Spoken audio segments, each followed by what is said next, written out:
জান্নাতে বলো না মোর সাথী জান্নাতে বলো না কোন বাতো শশা তো মুস্তাফা না কোন বাতো শশা তো মুস্তাফা না মোর সাথী হোসাই হবে জান্নাতে নজরানা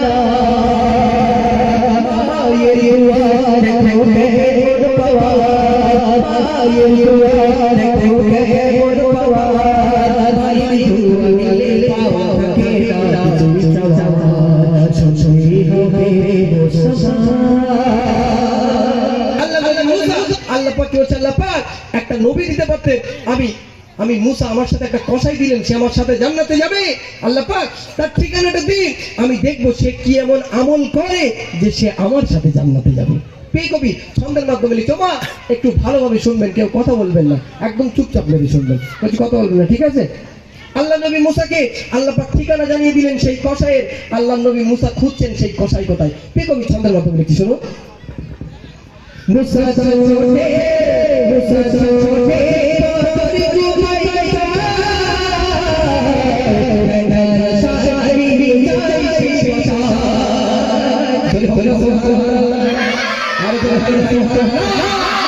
আল্লাহ নবী মুসা খুঁজছে সেই কসাইকে আর আস্তে আস্তে সেই কসাই কারো বিবে আর যে না মুসা ছোটে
আল্লাহ নবী মুসা কসাইয়ের বাড়িতে গিয়ে দেখে কসাই নিজে হাতে রান্না করে তার মাকে খাওয়াচ্ছে যদি হোক না সুবহানাল্লাহ আমাদের ঘরে মাকে কে গালে তুলে খেতে দেয় একটা হাত উঠবে যুবক ভাই মাকে খেত মা তোমাদের খেতে দেয় মাকে কে খাওয়ায় তুমি তোমার মাকে গালে তুলে দাও তাহলে মিথ্যা কথা কেন আলহামদুলিল্লাহ তাহলে যদি বলি বউরে কেডা গালে তুলে খাদ দেয় একটা দিকে হাত উঠবে নাকি আমার লজ্জার খাতির না উঠতে পারে আলহামদুলিল্লাহ এদিকে যুবকগুলো খুব ভালো এরা বউরে দেয় না বাইরে তো যা আনে আগে মায়ের কদমে ঢেলে দেয় ঠিক না ভুল বলছিস এই হ্যাঁ না কথা বলে না আলহামদুলিল্লাহ এদিকে যুবকগুলো খুব ভালো আর যা বলছে আমাদের এদিকের কথা মা যদি বলে কথা এটা পানা মিস করতে তুমি জমি ট্যাক্স ম্যাক্স পাচ্ছ দিয়ে কিনতে পেরেছো না বুঝতে পারেন আর বউ যদি বলে দেখো তরকারির লাইন খারাপ হ্যাঁ একটু পকোড়া মোকড়া এলো রাত্রি দেওয়ার সময় ভাই যদি ওই পকোড়া না আনে বাড়ি ঢোকে তা ভাবি কিন্তু মাথায় দুপুরি বাস আসবে হ্যাঁ ঠিক না ভুল বলতেছি আর যদি আমার যোগ ভাইরা এনে যদি ঘরে দরজাটা এগো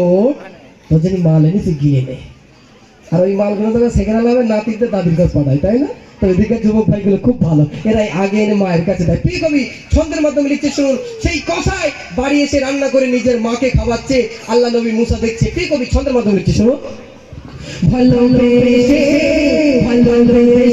বাড়ি এসে রান্না করে মাকে খাওয়ায় রান্না করে মাকে খাওয়ায় ভালোবেসে বাড়ি এসে রান্না করে মাকে খাওয়ায় রান্না করে মাকে খাওয়ায় মা জননী দুধ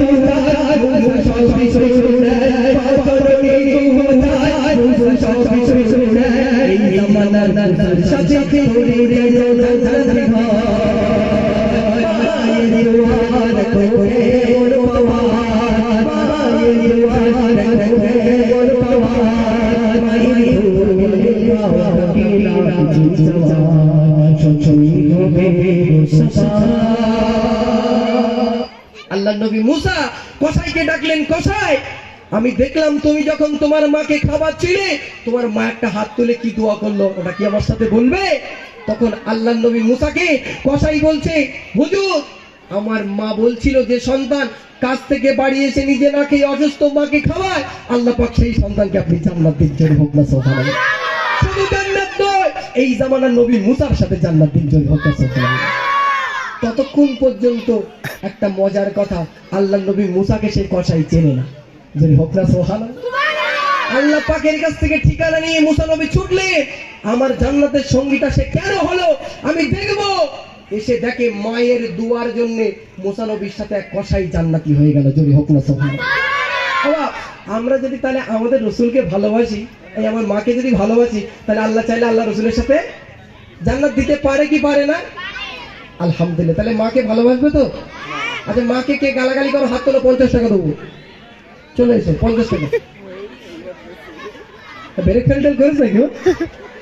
যাক আলহামদুলিল্লাহ, মাকে কেউ গালাগালি করবে না। একটা কসাই মায়ের দোয়াই জান্নাতি হয়ে গেল। ঠিক আছে, বিশেষ সঙ্গে লিখছি শোনো। মায়ের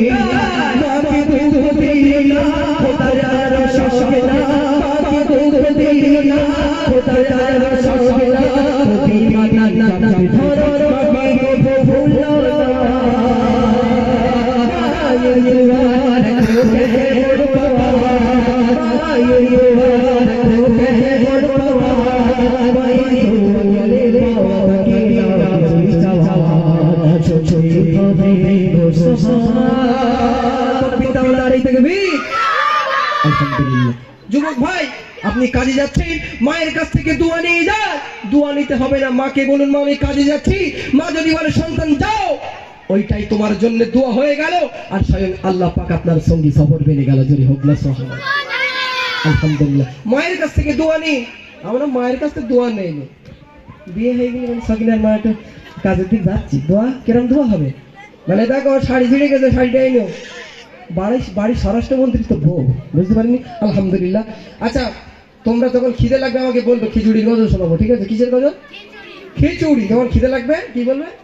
খিচুড়ি গজল শোনাবো। চলো লাস্ট তকবীর দাও, নারী তাকবীর। ভালো লাগছে তো? আলহামদুলিল্লাহ। আসুন আমাদের রুহুল আমিন ভাইয়ের কণ্ঠ থেকে শুনতে থাকুন, তারপর পরে আমি আবার ইনশাআল্লাহ আসবো। আচ্ছা এরপর যখন আসবে একটা গজল বলবো, হযরত বেলালের ঘটনা। কার ঘটনা? বেলাল জেলার ভাইরা ভাই, বলতে বেলালের ঘটনা। হযরত বেলালের ঘটনা। আল্লাহ রাসূল মদিনায় প্রচার করে দিলে হযরত বেলালের 7 দিন পরে ইন্তেকাল হয়ে যাবে, কিন্তু তার মেয়েকে দেবে। আমি যদি বলি আমার গায়ে ওলা উঠোটার বেয়ে দেবো, হ্যাঁ, আরে যদি বলি 7 দিন পরে মরে যাবে, এর কেউ মেয়ে দেবে? এর কেউ মেয়ে দেবে? বা দেবে না। বলে মেয়ে ঘরের খুঁটি কো থাকতো, আর মেয়ে যদি একটু দেখতে ভালো হয় পরিষ্কার, মেয়ে তো না জানো R1 5, আর মেয়ের থেকে মেয়ের মার টেম্পার আরো বেশি। তাহলে জানিস বু কেউ সাথে একটা হেডমাস্টার এলো, মনে দেখতে আমরা দেয়নি, বলতে কেন কার দিবি? বলতে ইঞ্জিনিয়ারের দেবতায় রেখে দিস, পরে ভেড়ালার সাথে বেরোবে, বুঝতে পারিনি। আলহামদুলিল্লাহ, সেই ঘটনা। হযরত বেলালের 7 দিন হায়াত, কিন্তু মেয়েকে দেবে, এই ঘটনা বলবো। চলো তাকবীর দাও, নারী তাকবীর, আরো জোরে দাও, নারী তাকবীর।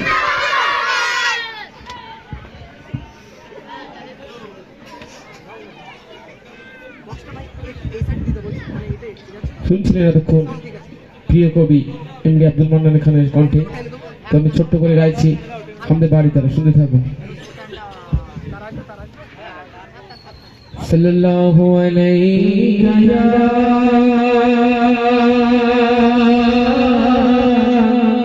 ইয়া রাসূলুল্লাহ ওয়া সাল্লাল্লাহু আলাইহি ইয়া হাবিবাল্লাহ সাল্লাল্লাহু আলাইহি ইয়া